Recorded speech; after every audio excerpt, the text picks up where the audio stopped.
Penjabat Ketua Dewan Kerajinan Nasional Daerah Aceh, Haja Safriati SSI MSI, mengapresiasi event Pesta UMKM yang digelar Dekranasda Kabupaten Aceh Besar.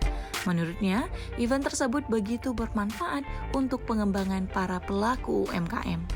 Safriati pun memuji kinerja PJ Bupati Aceh Besar, Muhammad Iswanto, dan Ketua Dekranasda Aceh Besar, Jod Reski Handayani, yang terus bekerja dan berinovasi dalam memajukan pelaku UMKM.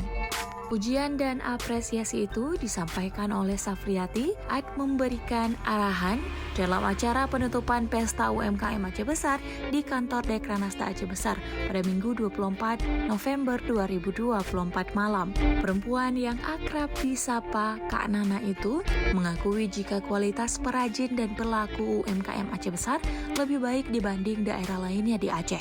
Hal itu terlihat dari kehadiran Aceh Besar pada setiap event pameran kerajinan tingkat nasional untuk mewakili Provinsi Aceh. Pada kegiatan tersebut, ratusan pelaku UMKM dan kerajinan hadir jualan di halaman kantor Dekranasda Aceh Besar dalam event Pesta UMKM yang digelar sejak tanggal 22 November 2024. Event itu juga dirangkai dengan kegiatan pertunjukan bakat dan seni pada panggung yang disediakan sehingga memikat masyarakat untuk berkunjung.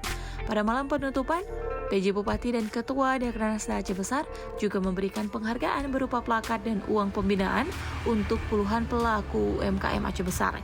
Penghargaan juga diberikan untuk sejumlah tokoh dan pimpinan instansi yang telah mendukung terlaksananya event tersebut.